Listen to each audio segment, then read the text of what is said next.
Hello everyone, welcome to the channel. आज जिस movie के बारे में हम डिस्कस करने वाले हैं वो बांग्ला सिनेमा की one of the landmark movies में से एक है। ये मूवी 2019 में रिलीज हुई थी। इस फिल्म का डायरेक्शन प्रीथा चक्रवर्ती ने किया था और ये फिल्म एक ड्रामा है जो मदर इन लॉ और डॉटर इन लॉ के रिलेशनशिप पर फोकस करती है। ये कहानी एक बंगाली फैमिली की है जिसमें सोशल और पर्सनल रिलेशंस को एक्सप्लोर किया गया है। फिल्म को वुमेन्स डे के दिन रिलीज किया गया था, जो इसका एक स्पेशल सिग्निफिकेंस भी हाईलाइट करता है। फिल्म की कहानी एक ट्रेडिशनल बंगाली परिवार के आसपास घूमती है, जिसमें अदिति मुखर्जी अपने हस्बैंड शाश्वत मुखर्जी और सास शोभा रानी मुखर्जी के साथ रहती है। मुखर्जी परिवार एक टिपिकल बंगाली हाउस होल्ड है, जिसमें पुरानी सोच और नए जमाने की सोच के बीच एक डिफरेंस है। कहानी तब मोड़ लेती है जब अदिति के ससुर का डेथ हो जाता है। इसके बाद घर के डायनेमिक्स बदल जाते हैं और शोभा रानी का गुस्सा और फ्रस्ट्रेशन ज्यादा बढ़ने लगता है। एक दिन गुस्से में आकर वो अदिति की बेटी को मारने की कोशिश करती है, जिसे देखकर अदिति चौंक जाती है। ये एक बड़ा मोमेंट होता है जो उसे सोचने पर मजबूर करता है कि कुछ बदलाव की जरूरत है। अदिति अपने सास के बिहेवियर से परेशान होकर एक psychologist doctor Artika Bhattacharya played by Rituparna Sengupta के पास जाती है। पहली बार एक प्रोफेशनल हेल्प लेने का आइडिया दिखाया गया है।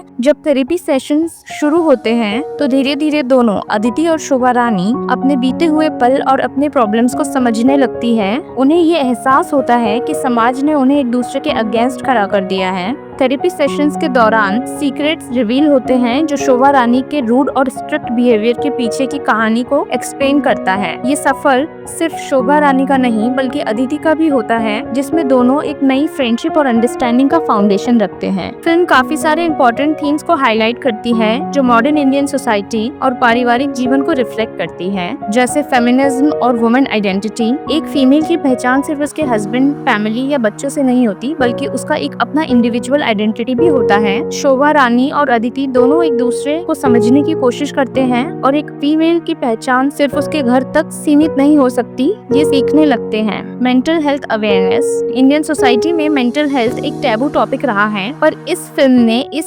इम्पोर्टेंट टॉपिक को एक सीरियस और सेंसिटिव तरीके से उठाया है। थेरेपी लेना और अपनी प्रॉब्लम्स के बारे में बात करना नॉर्मल होना चाहिए, ये मैसेज फिल्म देने की कोशिश करती है। सास बहू के रिश्तों की कॉम्प्लेक्सिटीज। एक स्टेरियोटिपिकल सास बहू का झगड़ा इस फिल्म में डीप एक्सप्लोरेशन के साथ दिखाया गया है। ये कोई यूजुअल किचन पॉलिटिक्स नहीं है, बल्कि एक डीपर पर्सपेक्टिव दिखाया है जिसमें दोनों एक दूसरे को बेटर समझने की कोशिश करते हैं। पेट्रियार्की और सोसाइटी का प्रेशर। दोनों कैरेक्टर्स को सोसाइटी के कुछ फिक्स्ड जेंडर रोल्स की वजह से सफर करना पड़ता है। ये दिखाया गया है कि कैसे एक फीमेल दूसरी फीमेल की दुश्मन नहीं बल्कि सपोर्टर हो सकती है। फिल्म को क्रिटिकल एक्लेम मिला है। काफी व्यूअर्स ने इसे अपनी पर्सनल लाइफ से रिलेट किया है।